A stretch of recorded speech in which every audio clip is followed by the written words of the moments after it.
This is the Sinister Minister, Father James Mitchell, and you are listening to Aaron, Nate, and Chad on the Reliving the Extreme podcast. Make sure you smash the like button and share, or you will burn in hell.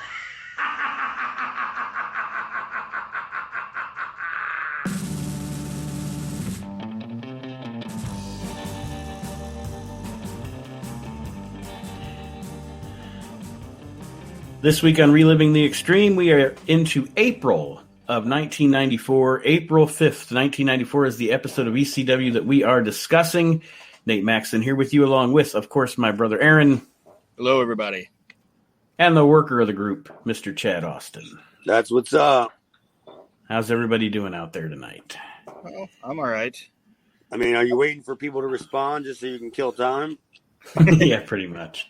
Hey, we did it last week. Last week was that was a championship performance from my brother and Mr. Austin here to get us to over an hour for one of the shortest, crappiest episodes that we've watched of ECW. So good job to you guys. To it. Kudos to you guys. Right? Somebody listened to it. Yeah, somebody's listening. And I just want to let everybody know that we are headed toward this, April 16th, 1994 show that they're going to be doing at the ECW Arena. So there is hype for that show on this show. And I don't have anything to talk about before we talk about the show.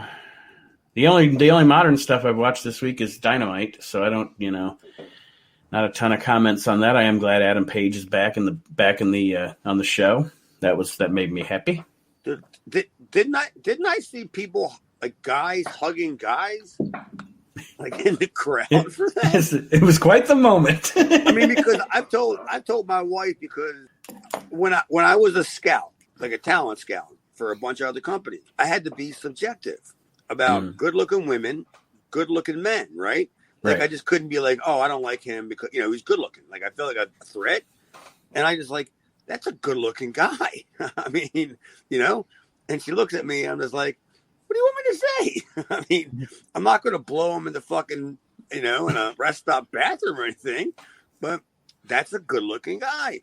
And when he came out, the roof blew. I mean, do you think they know? Because I've heard from people that they knew that he was gonna be there, and I didn't. And quite frankly, I didn't want to know that he was going to be there. Yeah, I didn't know either. I was very happy about it because I really do dig him. I think he's got so much potential to be a megastar, especially in that company. And you see the reaction. I mean, I won't say his pop was as big as Punk's on that night, but he definitely got the second biggest pop of the night. Yeah, but he also got the pop. He also got the pop of a guy who wasn't an old WWE guy. True. Fair point. This was whatever 15,000 people going, this is our guy. Like, yeah. He wasn't handed to us from, the evil empire. This is a guy that we liked from the beginning, and he got screwed over, and then all of a sudden he had to get some lady pregnant or something and screw all that up. But luckily for him, he's only 30 all accounts. He's only 30 or so. Mm-hmm. So he's got at least 10 more, 15 more years of good earning potential in front of him. But yeah, I was excited as all hell because I didn't have any expectations. I didn't even have a clue because I just figured it's just going to be some other fucking one time Jim Neidhart. But then I was like, no, it's probably not going to be Jim Neidhart. Jim Neidhart's fanny pack. And then I'm just thinking like, all right, it's going to be Doink. And then I texted Bob and I said, where are you at? And he goes, I'm at home. I go, well, it's not going to be Doink. So he said, yeah, I had nothing going into that, but I guess I was pleasantly surprised because I like Hangman. I think he's very good. And because he's a homegrown guy, that he's a guy you can run with the, I don't want to say the title, the company. Yeah. And doesn't it seem like he's an automatic fit for Punk? Oh yeah, for sure. I mean, you don't even have to, you could play the straight edge versus the non-straight edge thing if you wanted to, but you wouldn't even really have to go there with it. No, I think the hambone of the AEW show was the TBS championship. Come on. That's lame. Yeah. I did I don't know, just naming the championship after the network. Come on. Aaron had a good one though. Did you see he certainly has before. I can name like 4 of them. How long have we been doing this show? Well, I said my suggestion, if I was working for AEW, was okay, we got the TNT championship, we have the TBS championship, but we also have all these old guys that work for us. So let's put them in a division and call it the Turner Classics Championship. The TCM title. And then we can have the CBS, NBC, ABC Tag Team Championship. I mean, and then we could have an invasion from Fox Broadcasting. They can all fuck yeah, why not? You know? And then, it's all going to go downhill once Vince figures it out. He brings in the Cartoon Network. Yes, the Cartoon Network Championship. Pretty much.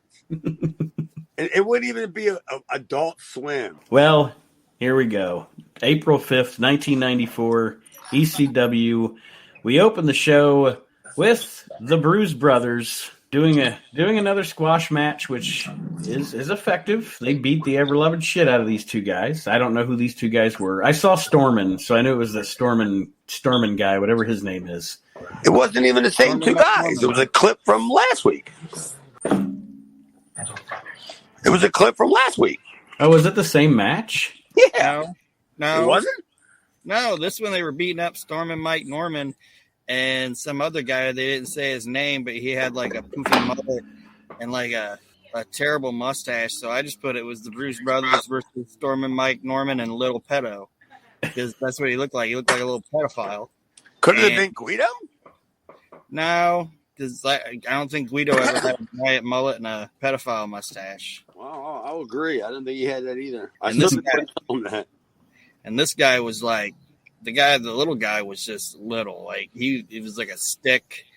And Mike Norman, he took his beating, but then he just laid out on the outside and was like, fuck that shit. He let the little guy take the little guy take all of the attention. Well, they still killed Donnie.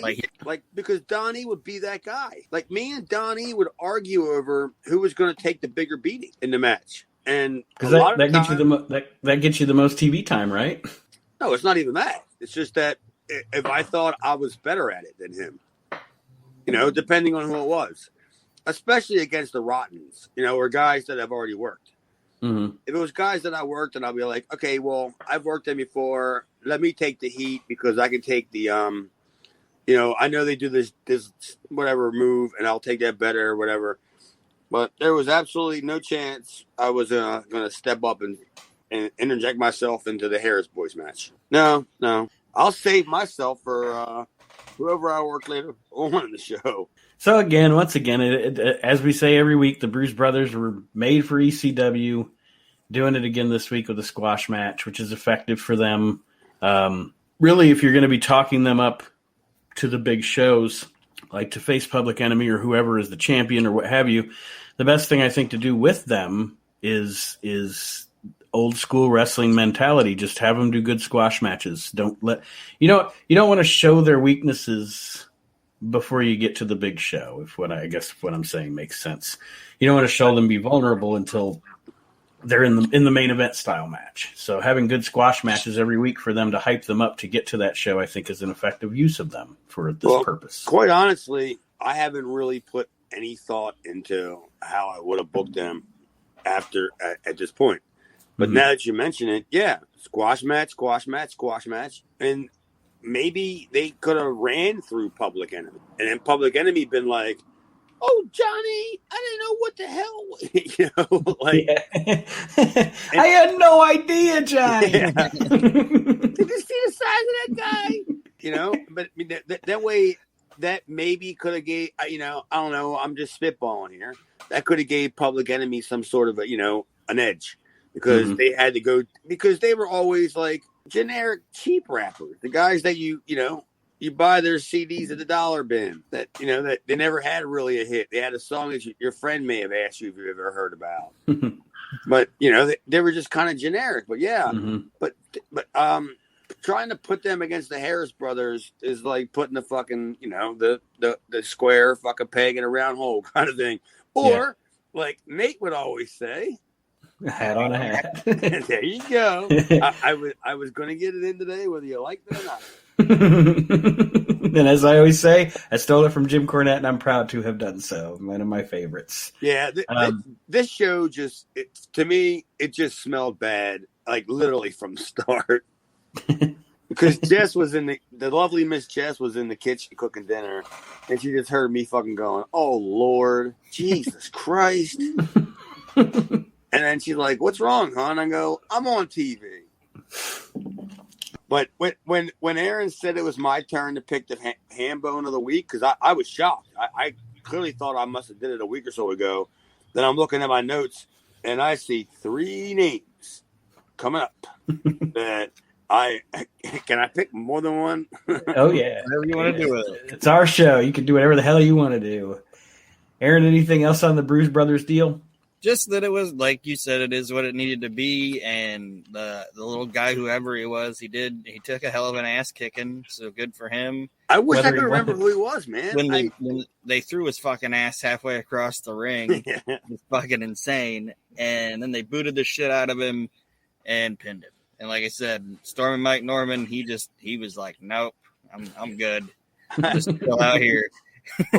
like I literally know every jobber that was there because I was kind of the king of the jobbers. Me and Mikey were king of the jobbers. Mm-hmm. If it wasn't me, it was Mikey. And this kid, I don't know what the fuck this kid must have won a lottery thing or something. Like right before the match, they must have called some lucky number and said, "Get back into the locker room. You're going to wrestle the Bruise Brothers." It may be one of those footnotes in history. Maybe this was his only match. Like he was like, you know what? After this, he was like, "Nah, I'm good." yeah. It's back to the Jiffy Lube for me. I'm going back to the Circle K. That's exactly what I was going to say. After that match, he probably reconsidered his business, his career decisions. Because I know I would have. Not at that point in my career. Not at that point in my career. But I would have, at a different time, had it come along a little earlier, I would have been like, "Oh, this ain't for me." No. And believe me, I've gotten beat up quite a few times, and you learn in the business you can't run away because you'll get beat up 3 times as bad in the locker room if you roll out of the ring and just leave. Because what are you going to do? How fast can you get the fuck out of there and grab your bags and go before the guy's chasing you? Or people know that, the guy's going to whoop your ass and they stop it. They stop you because they want to see you get your ass whooped, The next match on the show that we roll into is a 6-man tag team match. We have Kevin Sullivan, Crash, and Tasmaniac against Rockin' Rebel, Pitbull, and Tony Stetson. There's your fucking nominees there for the fucking the golden ham. The Stetson looks worse week by week, doesn't he? What's that? Stetson progressively looks worse week by week. For a while there, we were like, "Hey, he's got a pretty good look going on," and then he just over the past 6 months, he's just let himself go. Well, nothing spells like I'm trying to get over, like when they announce your name and you just keep your hands down to your side. Like he just steps out to one step out, with his hands to his side. He don't even wave them and be like, "Fuck you, Philly," or whatever. He just, "All right, I'm here. How you doing?" I don't think he even says that. Can we get this over with? I got to deliver some pizzas. Again. I think it's the 3rd time I mentioned the fucking Tony Stetson. Delivering pizzas. That's his gimmick. I have a feeling that maybe he did deliver pizzas. The match, Aaron, any notes on this match that you have? At one point, Jason's hitting on a woman, and she's disgusted by it. And then I did note that there's a point in the match where Kevin Sullivan cracks Stetson basically on the side of his neck, and Stetson falls out of the ring, and Stetson either did a really, really good job or he was super wanting to get away from Kevin Sullivan because he looked fucking terrified and was trying to get as much distance between himself and Kevin Sullivan as he could. And then Sullivan hits him with the hammer and all this other shit. Yeah, this thing was It was a train wreck, but it wasn't anything that, I don't know, wasn't horrible, but it kind of was it was a big brawl around the ring. It is what it was. Yeah, well, my biggest takeaway was, is this the first time that we got to see the new ECW ring apron? Did you see the ring apron? Yeah, I think it is. I mean, I guess I didn't consciously notice it while I was watching it, but you're right. I think this is the first time they've used that apron. Well, that's how good that match was. Concentrating on the construction of the fucking ring. The match kind of goes, like Aaron said, it's a brawl. They do this kind of an odd thing with this match where it breaks out into a brawl twice. Like they break out into a brawl, and they get back in the ring and start having a wrestling match again, and then they break out into a brawl again. Probably the highlight of the match is the end. A nicely done moonsault by Mr. Bill DeMott to end the match as he pins the guy who should be pinned, Tony Stetson. Yeah. A guy who can do a great moonsault whenever he can land a great moonsault. His moonsaults are phenomenal. Yeah. I mean, I don't know. A guy that big, flipping headbutt is what he always does. Yeah. Like the guy has to leave holding his tit because he lands like on his titties. And the guy pins him and the guy's got to leave, not selling his head. He doesn't go back to first aid and ask for ice for his head. He asks for ice for his tit. Must have wrestled DeMott, huh? Yeah. Yeah. Me and Bill, we just went 4.5. He hit me with the titty moonsault. It was fun. Yeah. So after that match, we get a recap of JT Smith winning the TV title. And then boy. Joey talks to JT Smith. Oh boy. And JT and he's dressed like Miss Peach's Geo Tracker. That's the colors what I saw. I was like, he's dressed just like the Geo Tracker. Dude, I swear I had that tracksuit. I think that's Pierre Cardone. And believe me, you can get Pierre Cardone at TJ Maxx. I know. So JT cuts a very very baby-faced promo. Pretty boring. I couldn't even understand what he was saying, so I'll take it. Dude, Jess was sitting there playing words with fucking people she don't even know on her phone, and I'm watching it, and she looks up and she goes, "What the hell did he say?" I said, "Sabi, mamby, my dogby's gonna lick my your dogby's balls buzz." and she goes, "What does that mean?" I go, "I don't know. I think somebody's gonna lick somebody's dog's balls." I just said. I couldn't understand a word that he said, and the subtitles just continuously said inaudible. Inaudible. The whole entire promo. Joey Styles says, "So how are you going to get back? You're the new TV champion." And it's like, "Baba dibba-da, chiba weeby." And then you're like, dude, seriously. Why? How did this make post-production? How did this make the fucking light of day? I know why, and I'm sure you guys know why by now, how this made the light. JT Smith was cutting Ahmed Johnson promos before Ahmed Johnson was cutting Ahmed Johnson promos. JT Smith was cutting Ahmed Johnson promos in the fucking 70s. When he was asking for like his diaper to be changed. Save it, man. My diaper be wet. I done the shits in myself. Yeah. I just had a match. In my diaper. Good night. We've already gone. So, after this deal, we show a video of the history of JT Smith and ECW, and there isn't even a reference. They're easy for me to say. There is even a reference to the Variety Club in this video for JT Smith. Joey's like, he gives to many charities, including the Variety Club. I'm sure he does. And the Salvation Army. Salvation got his outfit. I'm sure the Salvation Coast Guard. I'm sure he's just out there donating time and money.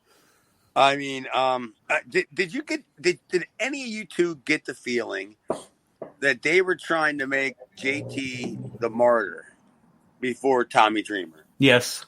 Yeah. Because they even did the deal with Terry Funk with him before they did it with Tommy Dreamer. And what did that do?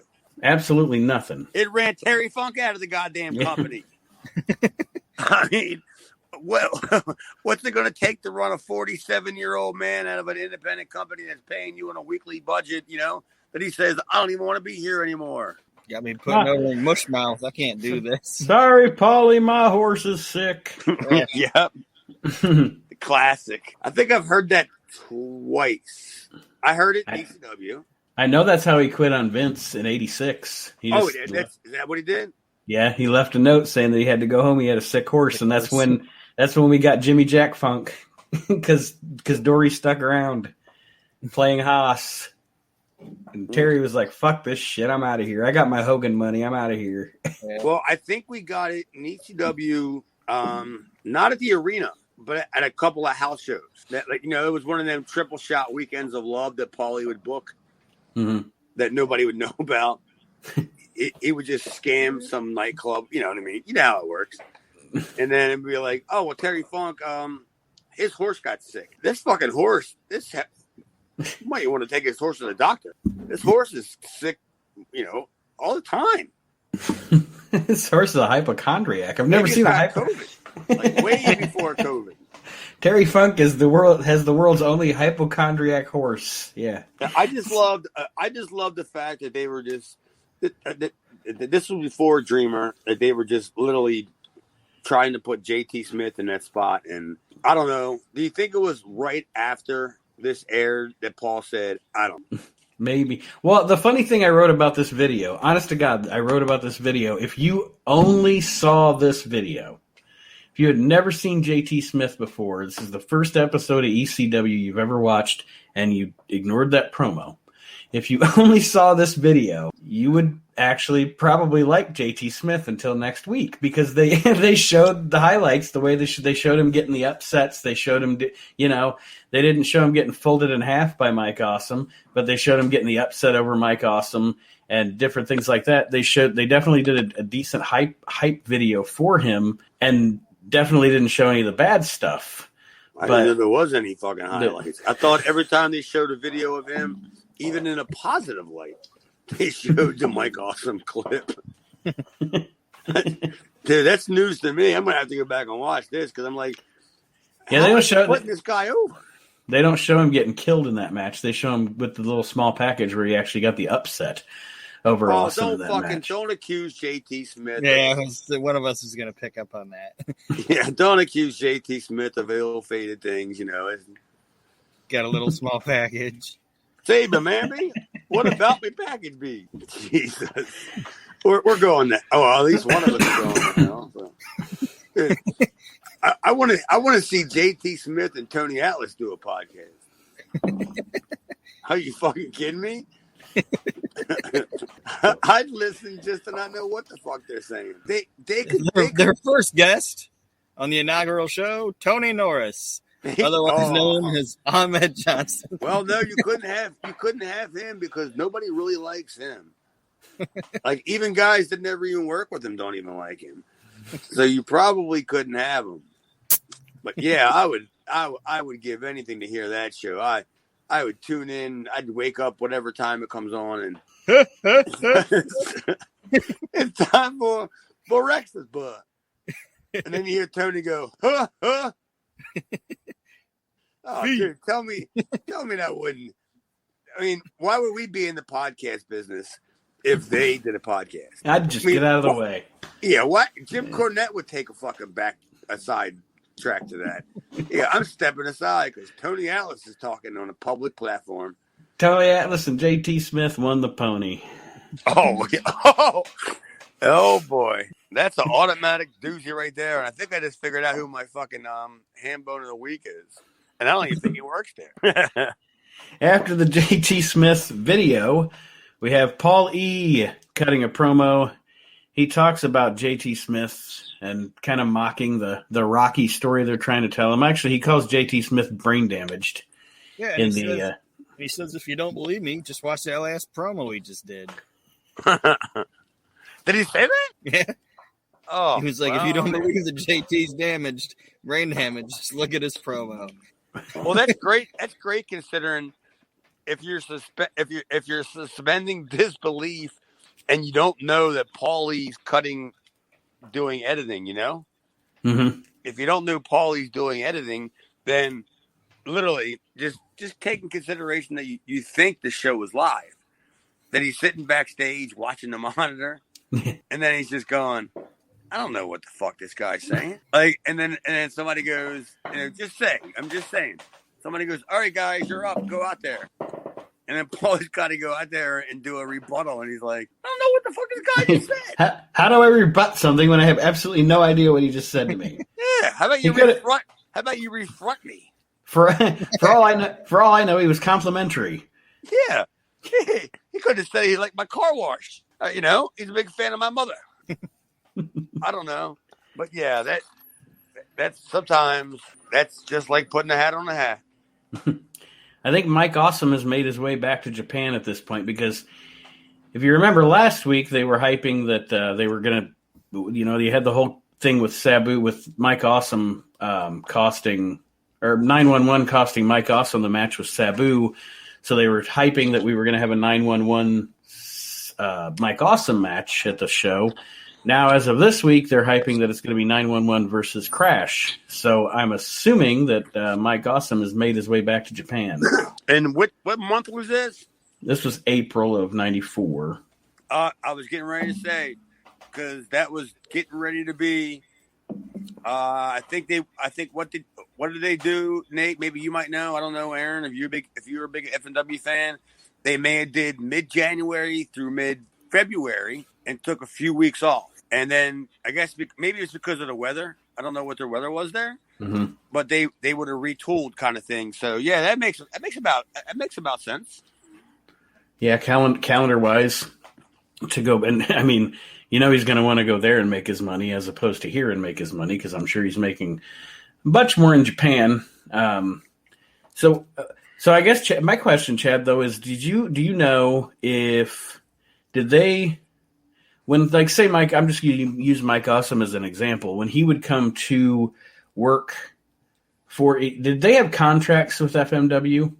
Like, if he's coming to work for ECW, is he coming through FMW through, like, a deal between the companies, or is it an independent thing between him and ECW? He was coming through Fonzie. Okay. Like, Fonzie's like his brother. Like, legit. Shoot. Like, you can't get 3 fucking more idiot kids. I don't know. His parents they should have been called the Clampets. It's Bill Alfonso, Dave Sierra, and Mike Alfonso. Like they're like the family, and I'm like, none of these. Which one of these guys isn't like the other? You know what I mean? What's going on here? You got one guy with supreme genetics. You got one guy who is a great enhancement guy. But, fantastic bumper, whatever. I'm not even going to say fantastic, but, he knows how to get guys over kind of thing. Like David Sierra. And then you got, I don't know, Bill Alfonso. Like, what? How did, imagine if Bill Alfonso would have never been discovered by Paul. Where would he be? I bet you he'd be dead. Probably. I bet you he would be. I didn't even know the 3 guys were related till you just told me. Honest to God, I didn't know that. Fonzie was a crackhead. And I think it took Paul to get him off of that shit. Get him focused. Yeah, because I think Paul said he wouldn't bring him in unless he gave this. I mean, this is just what I heard. And I could give a fuck less either way, so I could say whatever the fuck I want, because fuck Fonzie. I don't, you know what I mean? I just heard that Paul was just like, he didn't want to deal with that, Right. And if Fonzie did, like, I think wasn't it in Florida? Are we not too far removed from them Florida shows, or have we even got there yet? No, did they go to Florida in '94? Or is it '95 when they first got down there? Yeah, but I mean, I just knew that Paulie gave him a shot. Mm-hmm. First time I remember them being in Florida was like when Dean was there, so it's probably '95. All right, so that was the Dean and Eddie and Benoit and whatever, blah blah blah, and all that shit, but.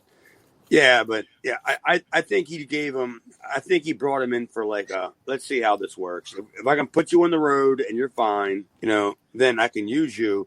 And I'd love to know where the character came from. Mm-hmm. Maybe it's because Paulie would like not me. Don't get me wrong, not me by any chance or any stretch of the imagination when Paulie allowed me to come to his hotel room in the middle of the night when he would have his little fucking meetings. But I'm sure he had people like Sabu and Fonzie and Shane, you know. Mm-hmm.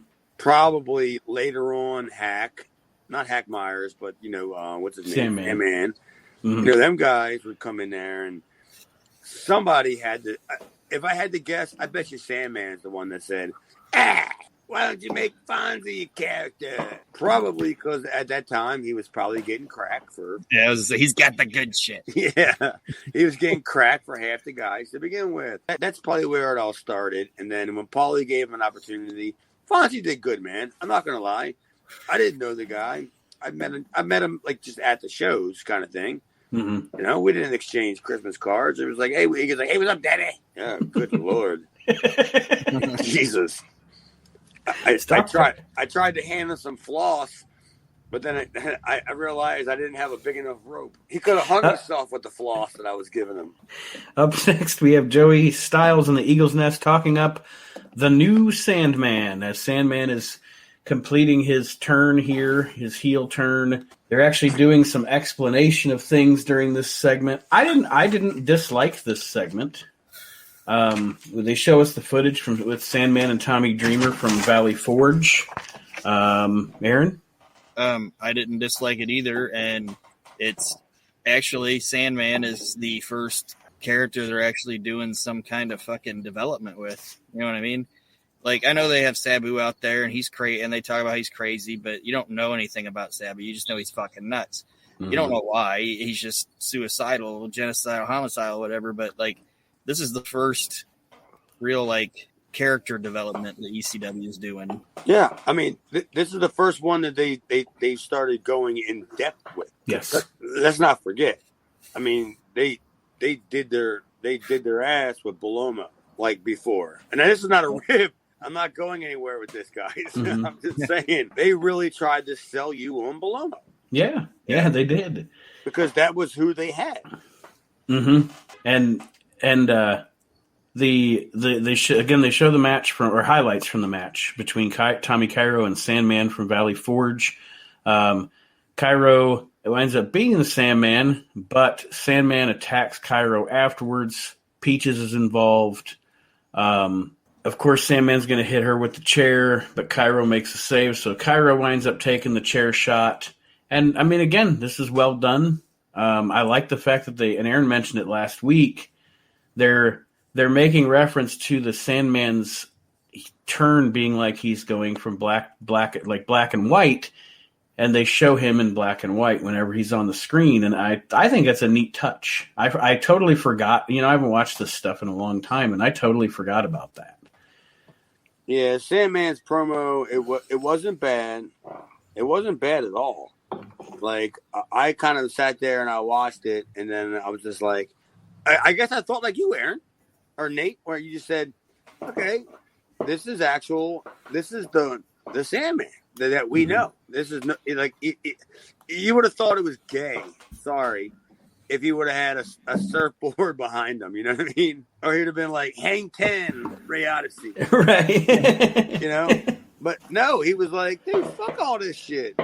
This bitch got my way. She got, Sal Balomo's trying to feel up my bitch. Yeah. Fuck yeah. Where's my pizza? Motherfucker. He implies that Sal's trying to fuck Peaches, and we all know that's not true. And he wouldn't pay for it. But then he said he probably can anyway. So then he implies that Sal's poor. Dude, totally. I wrote that down. He said Sal's poor. I mean, didn't you ever see him against Steve Lombardi in 1984 on All Stars? He had to have made some money back then. And I mean, he sold those boats that he made on Tuesday Night Titans. He had to have the money just rolling in building those boats. And them giant boots probably weren't cheap. Yeah. I don't fucking know. At some point around here, I'm starting to write. I don't know what's going on, and I see the words "not bad," and I can't do this anymore. And I don't know what these guys want. I'm just watching it going, what do you want from me? Also notable here, is this the first time he's did the cigarette gimmick on the show?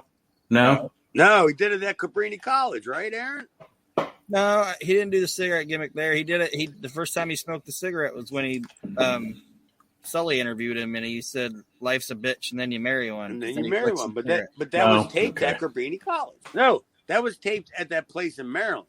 Yeah, the anonymous high school or whatever it was. Yeah, he started smoking after he hit Peaches. Well, I mean, that's when life gets good. Fucking, you smack your wife around.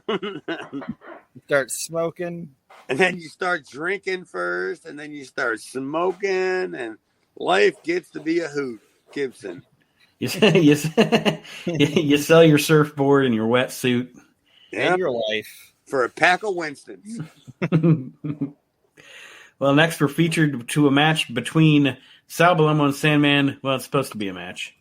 Sal's out throwing, he's throwing stuffed animals out into the kids.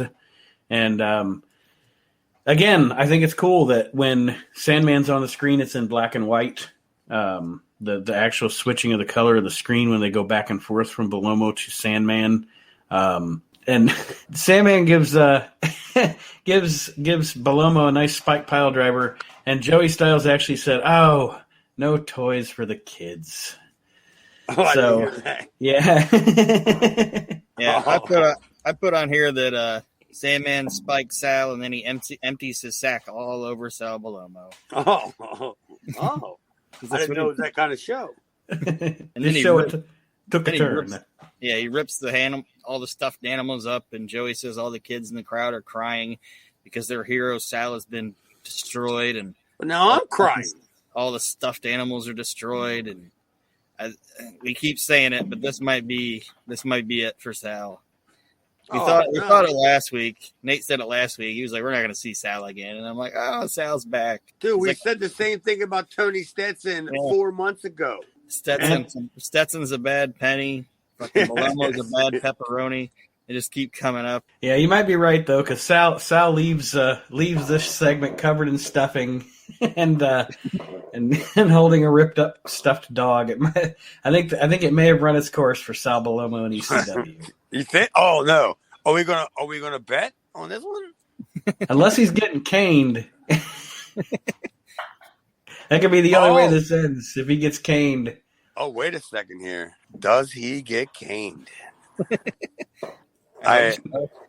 Now I'm going to have to really think about this. I don't think he's around long enough for the cane to rear its head. I don't think so. I just imagine him getting caned and then like Sandman taking like stuffed animals and like throwing them up in the air and just like baseball batting them into the crowd with the cane. That would be fantastic. Well, yeah, I would just love anything to get rid of Sal. Immigration, I don't know.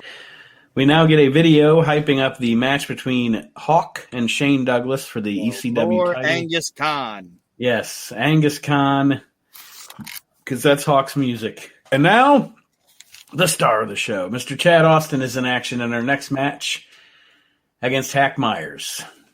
Star of the show. And I literally wrote no notes because I would be a dick if I put myself over. So I just said, I ain't fucking saying nothing. Well, that back body drop spot was pretty impressive. Well, they got me a job in Smoky Mountain. Got me a job in WCW.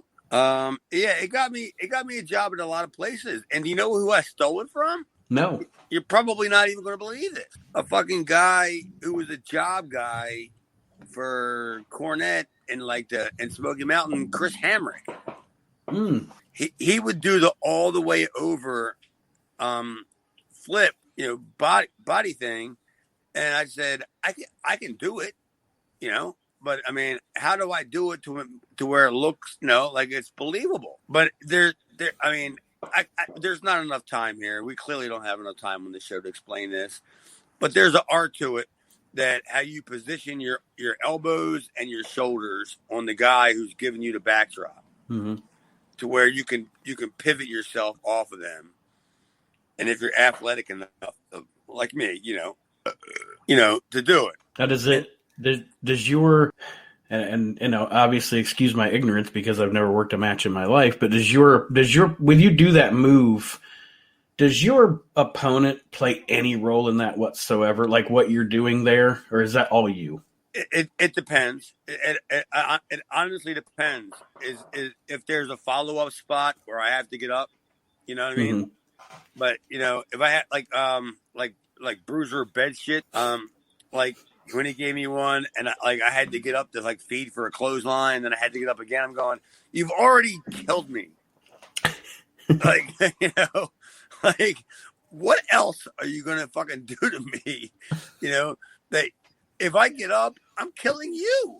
You've already how many of these fucking goddamn fucking ham hocks you're gonna throw at me for shoulder block tackles or clotheslines or whatever you call them? That I should be laying here and you should be able to bring your daughter in the ring and have her cover me, and I ain't going anywhere. Kind of shit.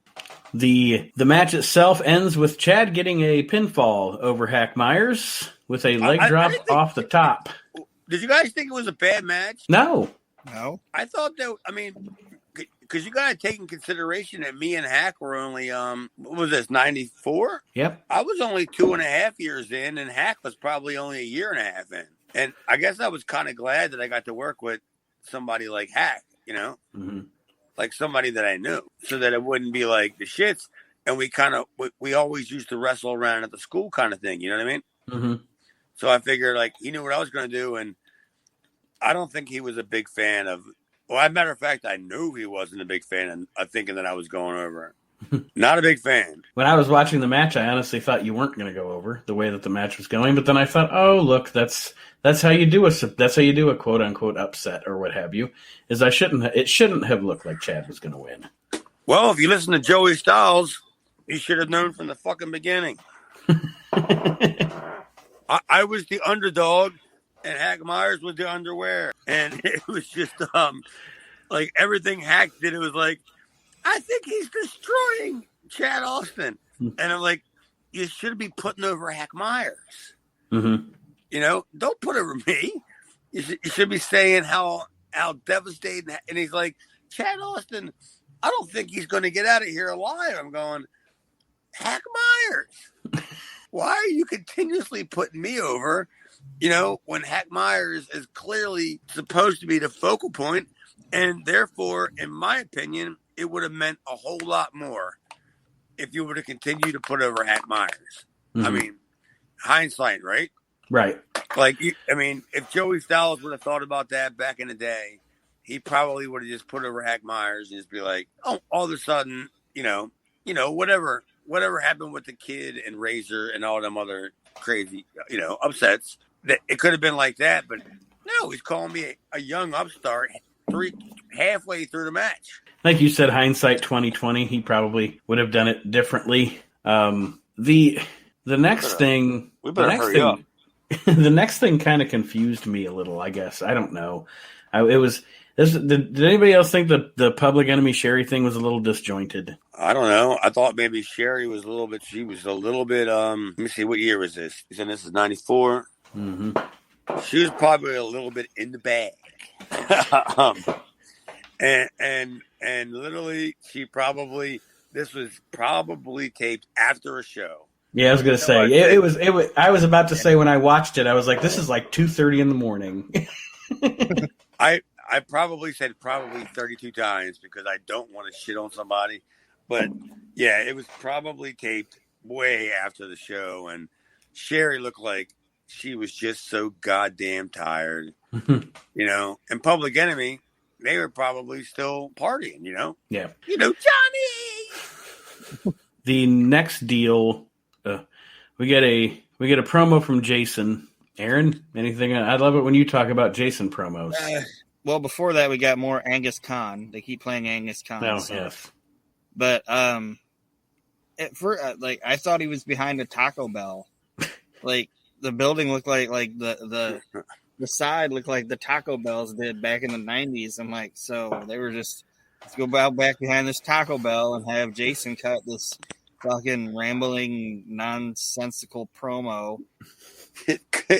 Could you imagine if they would have literally shot the promo from because it was a brick wall, right? Mm-hmm. No, it's like a stucco type thing. Yeah. But if they would have just had him stand like a few feet like to the left, and you would have saw like the drive-through sign for like Popeyes, like he's standing outside like it's his palatial estates, and you just see a Popeye sign. Dude, it's little things like that make me just. I wish I could rebook wrestling. Wrestling would be so much better, worse if I booked it, because I have no interest in seeing good matches anymore. I couldn't tell you what decade it was that ship has sailed. Probably the 90s that I gave up on, like, guys having good matches. I could care less. I want to see a mix up, a flop, a flub, a train wreck. Yes. A bot spot. You know what I mean?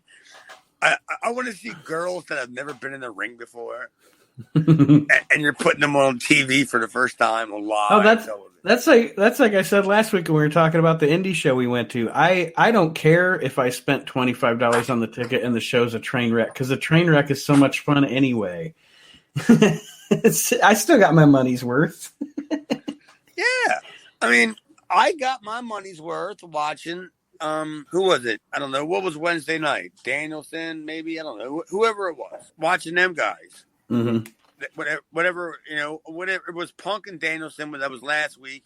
I got my money's worth in that first 30 minutes that they could have aired my whole wrestling career for the rest of that show, and I wouldn't have gave shit, because I know I got my money's worth in the first half hour. So they actually saved us. They were nice to us this week. I thought we were going to have to watch Shane Douglas wrestle Paul Diamond, and we didn't. Shane Douglas goes to the ring to face Paul Diamond, cuts a bit of a promo on the ring, and Sherry waylays Paul Diamond with the chair from behind. And then old Pat Tanaka comes out. Sherry whacks him with the chair too. So you got these jabronis laid out in the ring, and Shane Douglas is cutting the promo on Hawk. And then Hawk comes out. And does anybody want to say anything about this, or did I wrap that up? Was there really anything else to be said? I mean, Paul Diamond was probably in the back, maybe kind of working out. And then he knew he had a match against Shane. And then he goes out there, and then all of a sudden shit happens. And then somebody had to wake Pat Tanaka up and go, hey, you better go out there and save your partner. And he's like, what do you mean? He's like, bad company. And he just goes, no, I like you. And it's like, no, you got to go out there. I mean, literally, how many times have we said Pat Tanaka still work here? I'm thinking this might, I don't know. They kind of got buried in this segment. Maybe this is their exit. I don't want to. What do I want to say? I don't want to cause bad luck here, and they show up next week and they're all over the show. I do. I wish all the bad luck. This is the last time we get to see these two fucking idiots on a fucking ECW fucking show, because Pat Tanaka by himself is not a bad worker. I don't know. How about this? He's not a bad hand. Mm-hmm. I'd love to have him do jobs, maybe put him in an underdog role, do something with him. But clearly his time has passed. Yeah. Paul Diamond offered me nothing, not a thing. He's one of them Canadian guys, and you have to be like from a different part of Canada to be somebody special. Do the math. You know what I'm saying? Where all the Canadian guys are from, and look where Paul Diamond's from. Who's the other guy that's been from that area? Yeah, I just heard a horn go, so he doesn't know either. Yeah, I don't fucking know. What do you want? Wilbur Snyder. That's Indianapolis. My neighbors are all awake now. My neighbors are all wrestling fans. I just heard somebody yell from Indianapolis. Hawk cuts a promo at the end of this segment, and I swear to God, he called Shane Douglas a sack of butter mussels. He did. I wrote it down. Oh, no, you didn't. I don't even know what that is. A sack of butter mussels. I don't know what a sack of butter mussels is. Dude, you totally botched it, and I'm glad you guys botched it. Because when I wrote it down, Jess goes, oh, you don't think they're going to catch this? And I said, they better catch this. And it wasn't that he was just a sack of butter mussels. Okay. He was a flip a flip sack, and a sack of butter mussels. A flip sack. He was a flip sack, and a sack of butter mussels. and Who wrote your promo, JT Smith? Like, what the fuck? Well, I know. But, yeah, I read it back to Jess, and I go, is this right? Did he say he was a flip sack of butter mussels? and she was playing Word with Friends. She goes, I believe he did, hun. I believe he called him a flip sack of butter mussels. Well, that should be the new hambone of the week. Ooh, shit. They should have shown Shane's character like, what? Like, Sherry should have like, I have no fucking idea. The audacity. Yeah. Like, I don't even know where to go from here. Flip sack of butter mussels. Flip sack of butter mussels. That's why I texted you, Nate. Told you I think I know what the name of this show is going to be. Man, I missed the first part of it, and that it makes it so much better. Like I was like, a sack of butter mussels is funny, but with the added addition to that, oh, it's even better. Jesus. All right. Well, it's easy for me to watch the match and kind of critique it like mentally, but listening to the audio is what makes it funny for me. So I can write down like notes. You know what I mean? Yeah. It's easy to.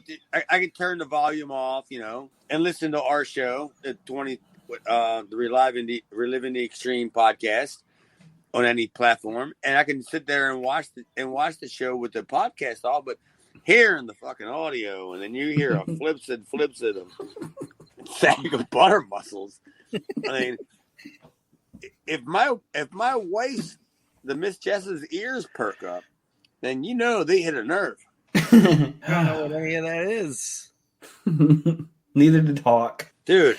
It makes you wonder what he was trying to say. I think he was trying to say that. I think, again, these has to be canned. I mean, what do we have left from Hawk? Honestly, what is left? Is he going to work Cairo? Hopefully this is his exit. Or maybe not. Maybe we need more Hawk promos. I don't know. I always send them in.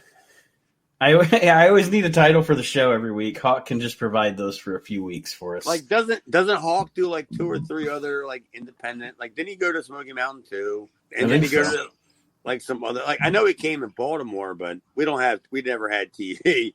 Yeah, he went to Smoky Mountain when they did the Night of Champions thing or whatever, and he teamed with what was it, Bob and Tracy Smothers, I think. Bob and Sam Armstrong. Sam Bone Armstrong. So this week there are multiple ham bones, it sounds like. I think you said Stetson, Rebel, and Pitbull, right? And then I'm flipping my notes. The Hawk promo. Hawk gets a ham bone as well. Hawk gets a ham bone as well. How about that? So everybody's getting boned tonight. Well, hopefully I'll get a bone tonight, but I have a feeling I'm going to bed before the misses. Is it my turn to pick a ham bone? Yes. Oh my God, dude, you really put me in a tough spot. Gave you a lot to choose from this week. I know. I've underlined Paul Diamond because I just don't like him to begin with. I mean, I don't even know what he did, but I just don't like him. He did nothing, really. All right, well, how about this? I'm picking Paul Diamond because of the fact that I wasted my ink writing his goddamn fucking name down. I mean, how many times you come across pens? I'm not going to buy pens. I'm not going to Staples. What the fuck? I got a pen and I wrote down Paul Diamond's name. So, yeah, Paul Diamond's got to be my ham bone of the week. Congratulations, Paul Diamond, for being ham bone of the week. His head's even kind of shaped like a ham bone. So now eligible for nomination into the Hambone Hall of Fame in December. We'll see what happens. Boy, JT was right behind him. I had him underlined. I had Belomo underlined. I had me underlined. Yeah. I had flip flop. Butter muscle. That's the hamburger of the week. Oh, God damn. Well, everyone, Aaron, Chad, unless you guys have anything to close with, we'll wrap up this week's edition of Reliving the Extreme. Just want to thank all the fucking butter muscles for listening. We appreciate it. Hey, thank you. Thank you, Butter Muscles, for listening. Well, we never got an Archie Mitchell mention. So everybody go to Twitter and follow Chad on Twitter. I'm Chad. I don't know, whatever I am, Demira. And go to Twitter and follow Archie Demira. Archie Demira. The only people that are following him is the Witness Protection Program. You know what goes best with a ham bone? A side of flippant, flabbit sack of butter muscles. Give me my ham bone and my butter muscles. I'm ready to go. Dude, it sounds like something you would order at fucking what's that place that everybody goes to down south? Cracker Barrel? Cracker Barrel. No, I was just saying like. Don't even say it. Crab shack or whatever. Yeah, I don't even want to know what places you go down south and visit. I'm gonna go to Cracker Barrel. I'm gonna order a flips and flaccid and a sack of mussels. Whatever. Butter muscles. Butter muscles. Yes, everyone, follow Chad at Chad Austin Demira on Twitter. And if you have not yet, join our group on Facebook, the Reliving the Extreme Facebook group.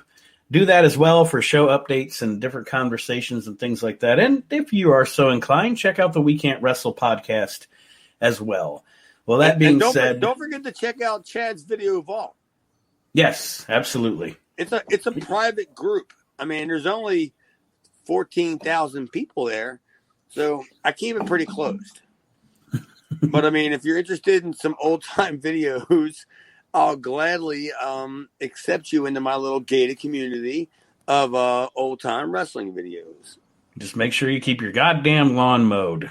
And for every 10 DVDs, you get a sack of butter muscles. And that's a wrap for this. I'm glad we're getting ready to get off of here because I mean it's getting late enough that I'm gonna go inside and tell fucking the lovely Miss Jess that I'm gonna flip the flag and her flaccid. I'm gonna take her upstairs. I'm gonna flip the flag.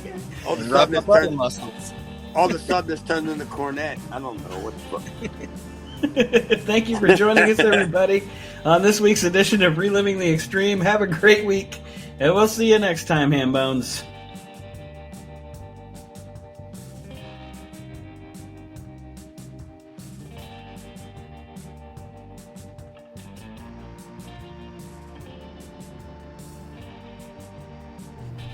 Reliving the Extreme is a production of Maxin' Out Media, all rights reserved.